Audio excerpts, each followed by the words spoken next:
Welcome back to the SnackWalls podcast. I'm Mike Roberts, your host, and we're here to talk about increasing and maintaining diversity in tech beyond the perks. While companies think they can lure people in with unlimited PTO and dogs in the office, we're here to talk about how you keep them.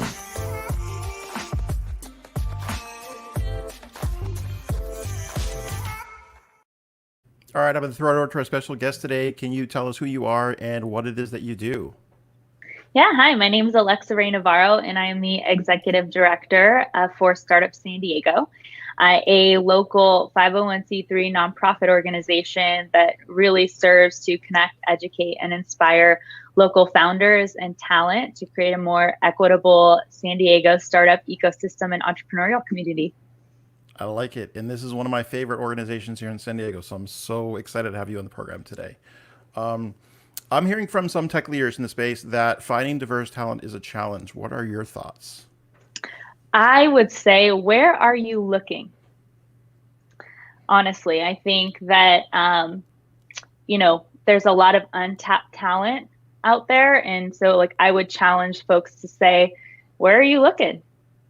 Because there's talent that's out there. And I think I am, from my previous background up in the LA ecosystem. So I worked on connecting talent to opportunity through entrepreneurship as well as talent development. And so, I think one of the biggest myths out there is that you need a 4-year degree, to pursue a career in technology. And that talent is only found at the Ivy Leagues of the world. And so, I would challenge folks to really rethink, the credentialing that you're requiring for some of, your internal tech roles, and also explore other institutions outside of, the Ivy Leagues of the world. Look inward a little bit to your community. I think there's a lot of great talent here in San Diego, and we have a very large community college system. I agree. I think there's a lot of untapped and overlooked talent here in San Diego. And I really appreciate you talking about that 4-year degree. So what do you think about the push to remove that requirement from many of the software development role positions, and the requirement for that to be in place for them to even be able to apply for jobs? Pull the requirement, right? If we think about, I'm fascinated by the world of economic development. That's really what I was doing up in Los Angeles. And so, economic opportunity comes through high-wage job opportunities. And I think there's a lot of wonderful middle skill opportunities in the tech sector, whether that's, IT, software engineering, or design and visual media, where you don't necessarily need a 4-year degree to be able to be eligible for some of these career opportunities that, really require maybe certificates or some sort of hard skills that, doesn't necessarily come with a 4-year degree. Yeah, I agree. And I think the folks that have those skills and can demonstrate them through other means, I think it's fair and reasonable that should be an acceptable way for them to kind of get past the gatekeeper and in a position where you can really evaluate if they're the best fit for the role. So what do you think about the apprenticeship pattern? Do you think that would work as well for tech roles? 100%. We actually, through my work up in LA, tested out this model with Nike, actually. So we put together sort of a program, a 6-month-long apprenticeship program for 13 LA Community College apprentices to get up to Portland to learn more about design and business. So I've seen the model. It can work.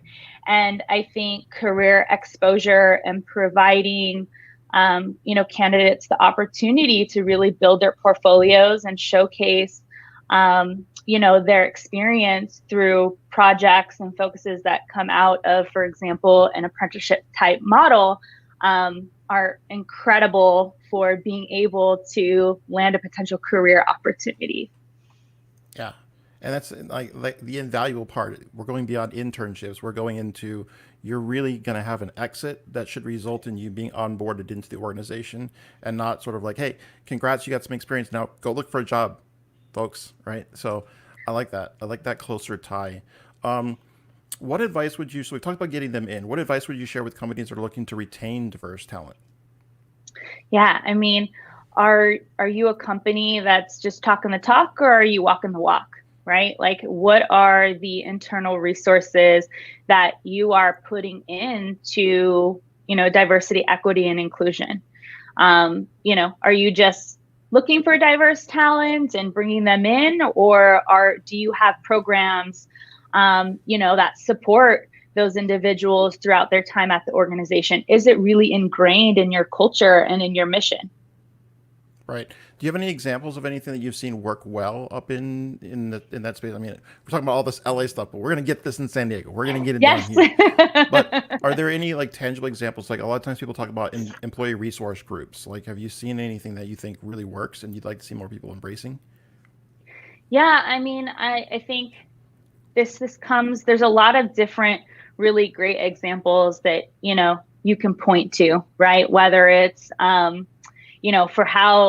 whether it's through how you even onboard employees, right? Like what that process looks like, and what's that experience, and how are you really integrating your employees into the larger culture and larger mission of the organization. Like Snap does some pretty incredible onboarding with each and every one of their employees. That's sort of like required, regardless of whether you are an intern or sort of a C-level type executive. You all go through the same sort of onboarding, and from a culture standpoint, you're all sort of put onto the same level, essentially. And so it can be through cultural programs, onboarding procedures, all the way up to, focus groups or support groups, whether it be women in tech or,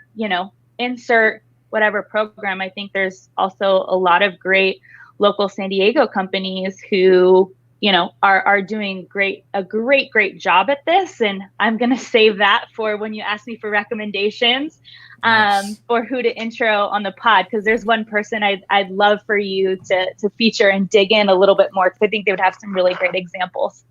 And I like that idea of really sort of like meeting the person with where they're at and getting them as a sense of belonging inside the organization as quickly as possible. Yeah. So if you address it right up front, you say, you belong here, right? That we're not going to ask you to leave who you are at the door, but instead say, we're going to embrace you as a whole person. We have a culture that basically equalizes opportunity once you're inside. And that's magnificent. And that will keep the person from, this isn't nice, I'm going to go somewhere else, right? If you just start off and Right. then you continue to follow it through. So the important question that you just teed up, which is, who is someone like yourself that you'd like to acknowledge as a leader and you think would be a great guest on a podcast like this? Yeah. So I've got three Nice. for you. So local, but then also non-local, just in case you want sort of a unique perspective and, to provide potential insight to bring some of these really cool programs to San Diego. But number one, local recommendation on my list is Sarah Hussain, and she is the diversity and inclusion lead for Qualcomm. And so Nice. she's I've got, heard of Qualcomm. yeah, no big deal. But she's doing a lot on that front. And so I think that would be a great person to speak with. Also, Alexis Villanueva from the SD Workforce Partnership. They have a great program that Startup San Diego is actually taking advantage of right now, and it's their Tech Hire Nice. program. So, if we think about talent, and providing career exposure opportunities and internships, which are incredibly important, their program provides subsidized internships for up to 150 hours of somebody's time. So highly recommend you having a conversation with her, but also for listeners to take advantage of that program, because it's fantastic. And then a sort of non-local recommendation would be Lindsay Heiser.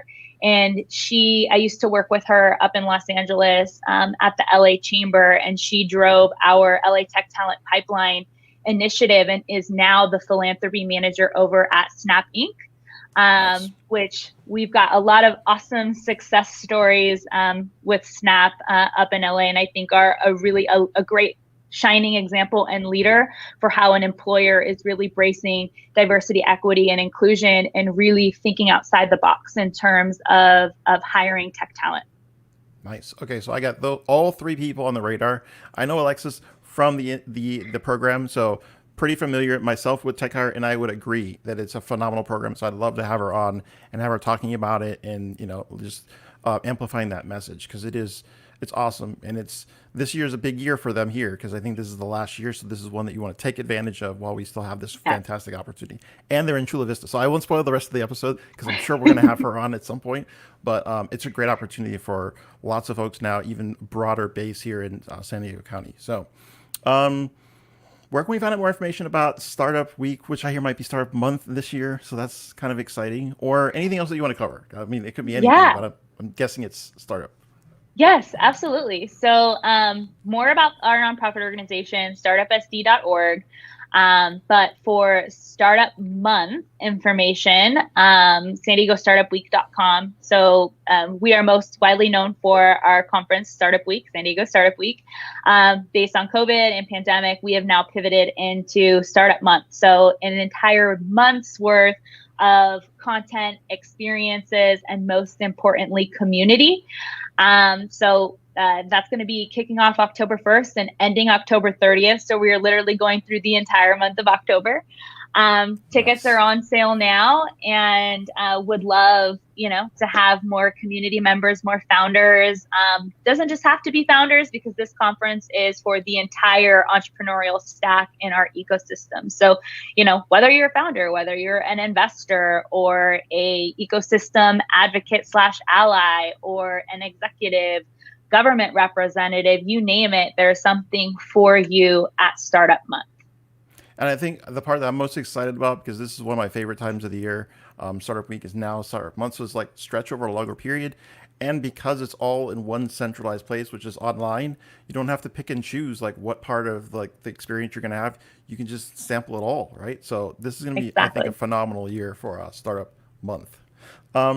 So last and most important question for you, and that is, what are you snacking on lately? What's your favorite snack?